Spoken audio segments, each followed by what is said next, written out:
Pirani score होता है ना, वो हमारे पास हम क्लब फुट को चेक करने के लिए करते हैं। सही है। एक क्लब फुट हमारे पास जो डिफॉर्मिटी होती है ना इक्विनोवेरस वाली, उसे अगर हमने चेक करना हो ना तो हम जो है ना पिरानी स्कोरिंग सिस्टम को चेक करते हैं। सही है। अब पिरानी स्कोरिंग में ना हमारे पास दो पार्ट में हमने डिवाइड किया है। हमारे पास फुट में पार्ट्स होते हैं ना, फोर फुट होता है, सही है, मिड फुट होता है और हाइंड फुट होता है। सही है। तो अब इसमें हम क्या करेंगे, इसमें हम क्या करते हैं, पहले मिड फुट चेक करते हैं और फिर हाइंड फुट चेक करते हैं। अब हमारे पास क्या है कि सबसे पहले जब मैंने मिड फुट चेक किया ना, तो उसमें हमारे पास तीन पार्ट में डिवाइड होता है। एक कर्व लेटरल बॉर्डर चेक करेंगे, एक हमारे पास मीडियल फुट क्रीज चेक करेंगे और फिर lateral head of talus check करेंगे।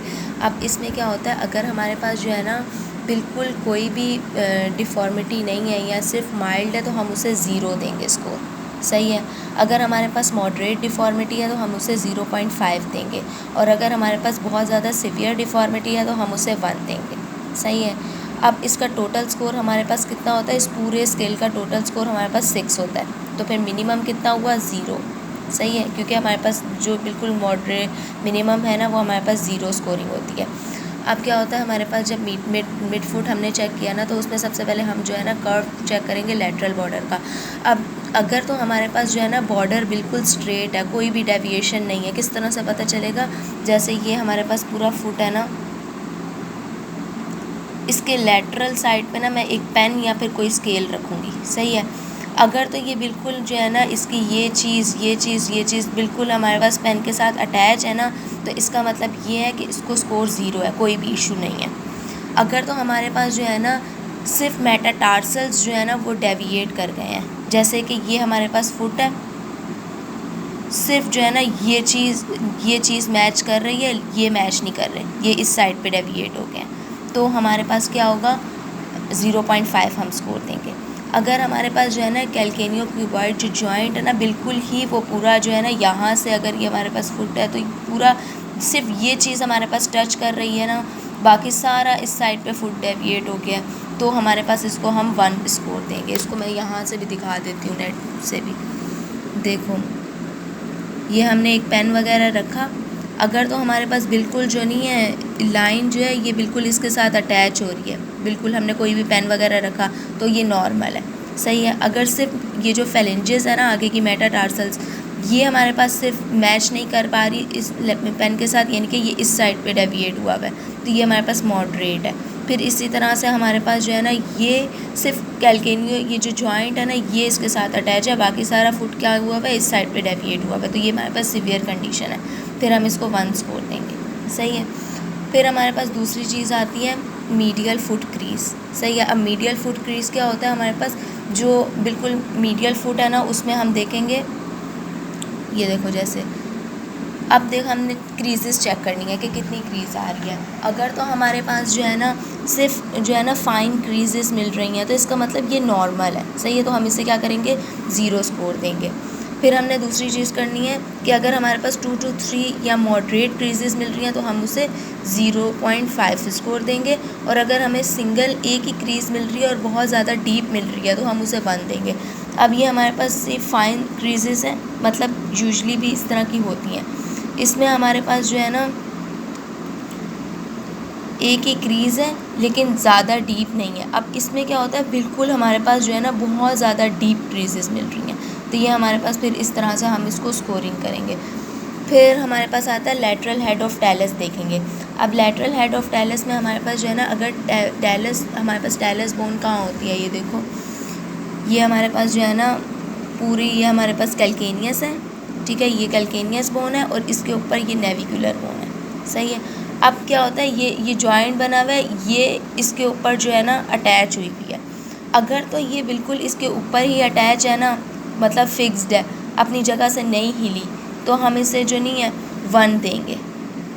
अगर ये हमारे पास जो है ना टेलर बोन जो है ना अवे हो गई है अंडर द नेविकुलर बोन, देखो ये अवे ही होती है नॉर्मली, तो एक और भी है इसकी पिक्चर, ये टेलस कैल्केनियल बोन है और उस साइड पे नेविकुलर बोन होती है, तो ये आपस में अवे हैं।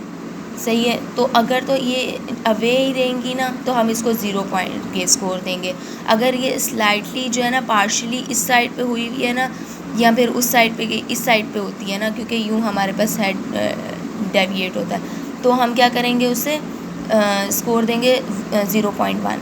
अगर हमारे पास बिल्कुल अपनी जगह से पे जो है फिक्स्ड है, मतलब सिंक नहीं हो रही, तो हम उसे 1 स्कोर देंगे। अब इस तरह से फिर हमारे पास इसकी स्कोरिंग निकल आएगी। देखो यहाँ पर भी इसकी भी पिक्चर है। अगर तो हमारे पास जो नहीं है, नहीं इसकी नहीं है, फिर हमारे पास ये मिड फुट पूरा चेक कर लिया हमने। फिर उसके बाद हमारे पास हाइंड फुट आता है। अब हाइंड फुट में भी ना हम लोग 3 चीज़ें देखते हैं, एक पोस्टीरियर क्रीज देखेंगे, एक एम्प्टी हील देखेंगे, और एक हमारे पास जो है ना देखेंगे कि इक्विनस रिजिड किस तरह से है। अगर पोस्टीरियर क्रीज देखेंगे ना तो हम देखेंगे कि फाइन है, मॉडरेट है, या फिर हमारे पास सिर्फ एक सिंगल डीप क्रीज मिल रही है। इसकी पिक्चर हमारे पास है।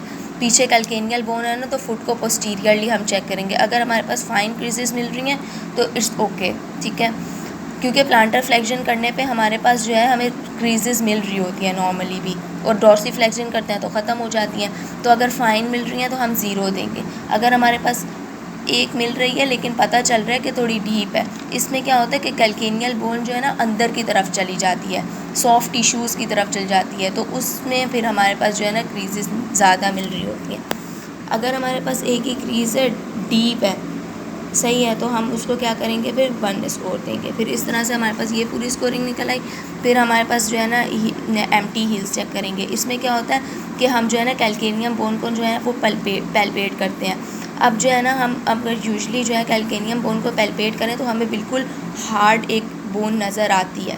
अगर तो वो नज़र आ रही है, यानी कि स्किन के अंदर नहीं गई हुई, तो हम उसे 0 देंगे।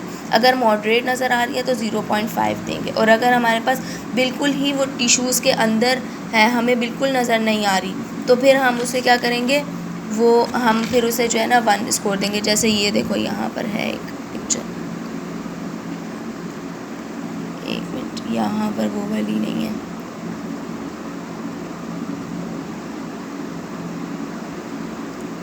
ये देखो। अगर तो हमारे पास जो नहीं है बिल्कुल सही बोन नज़र आ रही है तो 0, फिर हमारे पास स्लाइटली नज़र आ रही है तो 0.5, और अगर बिल्कुल ही नहीं नज़र आ रही तो हम उसको फिर वो दे देंगे, 1 स्कोर दे देंगे। फिर हमारे पास रिजिड इक्विनस देखते हैं। रिजिड इक्विनस क्या होता है, इससे हम जो है ना असेस कर रहे होते हैं कि पेशेंट की डॉर्सीफ्लेक्शन हो रही है या नहीं हो रही। अगर तो हम उन्हें प्रॉपर हम लोग जो है ना डॉर्सीफ्लेक्शन कर पा रहा है वो पेशेंट, तो वो हम उसको 0 ग्रेड है, प्लांटी ग्रेड पोजीशन में। प्लांटी ग्रेड मतलब 90-90। जैसे ये हमारे पास जो है ना फुट है, सही है, ये पूरा फुट है। अगर तो वो पूरा डॉर्सीफ्लेक्स कर पा रहा है तो हम उसे 0 देंगे, कोई भी मसला नहीं है। अगर वो बस इतना कर पा रहा है ना न्यूट्रल, तो हम उसे 0.5 देंगे। अगर वो बिल्कुल ही यूँ है, पाँव नहीं कर पा रहा, तो हम उसे जो है वो फिर 1 स्कोर देंगे। जैसे यहाँ पर देख लो, अगर पूरा हमारे पास डॉर्सीफ्लेक्शन हो रही है तो 0.5, फिर अगर 0, फिर अगर हमारे पास स्लाइटली कर पा रहा है, मतलब न्यूट्रल पोजीशन में ला पा रहा है, बिल्कुल ही हमारे पास प्लांटर फ्लेक्स नहीं किया हुआ है तो 0.5, और अगर बिल्कुल हील बोन अंदर की तरफ गई हुई है, कि सॉफ्ट टिश्यूज़ नज़र आ रहे हैं, तो वो हमारे पास फिर जो है 1 स्कोर देंगे। अब इसके टोटल स्कोर हमारे पास 6 होता है और मिनिमम हमारे पास 1 होता है। तो हम फिर किस तरह से काउंट करेंगे, जैसे फॉर एग्ज़ाम्पल इसमें हमारे पास उसको मिल गया 1 स्कोर, ठीक है, इसमें भी हम कहते हैं चलो उसको मिल गया 1 स्कोर, ताकि इजी हो ना कैलकुलेशन। 1 स्कोर इसमें मिला हमें, इसमें भी 1 स्कोर मिला, इसमें हमें 0 स्कोर मिला, सही है। तो 1 और 1 2 हो गए, और इसमें तो 0 था। फिर हमारे पास इसमें भी हमें 1 मिला, इसमें हमारे पास 0 मिल गया, सही है। तो 2 पुराने थे, 1 ये हो गया, 3 हो गया, और फिर इसमें भी हम सोचते हैं कि उसे 1 मिला होगा और इसमें 0 मिला होगा। तो हमारे पास टोटल स्कोर कितना हुआ, 1 2 और 3 और 4। तो इस तरह से हमारे पास फिर स्कोरिंग होती है। फिर इसकी मैनेजमेंट के लिए हम क्या कर सकते हैं, हम जो है ना प्लास्टर ऑफ पेरिस ना कास्टिंग लगा देते हैं, मतलब फुट को जितना वो न्यूट्रल पोजीशन में हो सकता है उतना करके फिर हम उसे प्लास्टर ऑफ पेरिस की कास्टिंग करते रहते हैं। और फिर वो सीरियल कास्टिंग होती है, मतलब 1-2 वीक बाद रिमूव होगी, फिर दोबारा दूसरी करेंगे, वो वाला प्रोसेस होता है फिर हमारे पास, ठीक है।